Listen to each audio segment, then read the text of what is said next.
زندگی ہمارے دنیا میں پیدا ہونے کا کوئی مقصد نہیں ہوتا، بلکہ مقصد ہے تو اللہ تعالیٰ کو پہچاننا اور اس کا دیدار کرنا ہے۔ تو یہ ہمارے آقا کی تعلیم ہے، یہ ہم کو تعلیم دی گئی ہے کہ تم اللہ کے ذکر میں بیٹھو، اللہ کی بندگی کرو، اللہ کو یاد کرو، صبح و شام اللہ کی ذکر میں محدود رہو۔ عجیب صبح فجر کے لیے اٹھا کرتے تھے، اللہ کے ذکر میں بیٹھا کرتے تھے، 9 بجے تک اللہ کے ذکر میں بیٹھا کرتے تھے۔ اس کے بعد سودا اور سلوک لانا رہتا تو سودا سلوک لایا جاتا، اس کے بعد اگر کسی کو سودا اور سلوک نہیں لانا رہتا، وہ لوگ وہ اصحاب ذکر میں بیٹھا کرتے تھے، ظہر سے پہلے خیل اللہ کیا کرتے تھے، ظہر کی نماز ادا کرتے تھے، اس کے بعد بھی اللہ کے ذکر میں رہا کرتے تھے، اس کے بعد بیٹھا کرتے تھے، اس کے بعد دعوت کا وقت آتا تھا، چوک در چوک دعوت میں بیٹھا کرتے تھے۔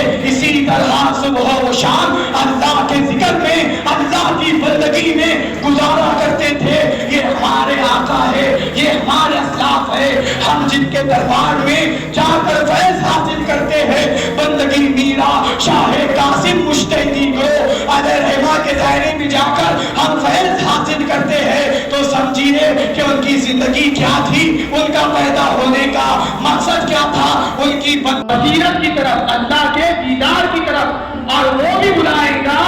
جو کامل اتباع کرنے والا ہوگا۔ اس سے مراد مہدی موعود علیہ السلام کی ذات ہے۔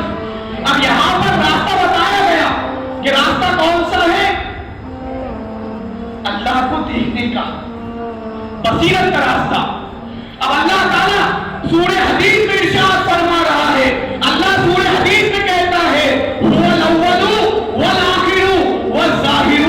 والباطن،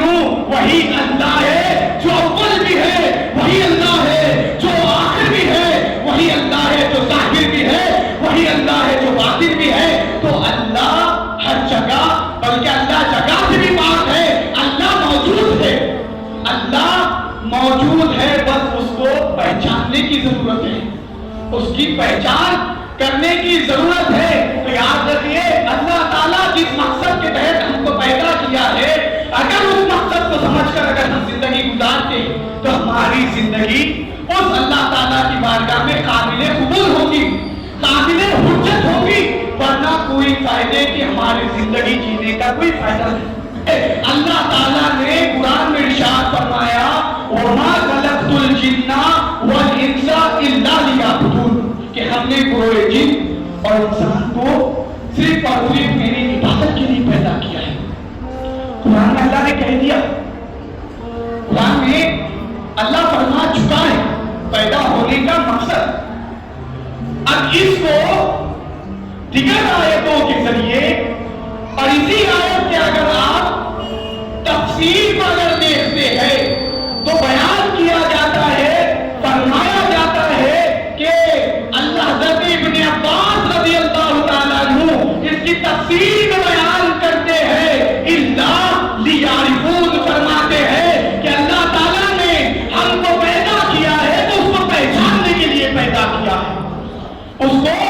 پہچاننے کے لیے اللہ تعالیٰ نے پیدا کیا ہے۔ اللہ تعالیٰ دوسرے مقام پر ارشاد فرما رہا ہے، اللہ تعالیٰ ارشاد فرماتا ہے قُلْ هَٰذِهِ سَبِيلِي أَدْعُو إِلَى اللَّهِ عَلَىٰ بَصِيرَةٍ وَأَنَا مَنِ اتَّبَعَنِي، کہہ دیجئے اے محمد صلی اللہ علیہ وسلم، یہ میرا راستہ ہے، یہ راستہ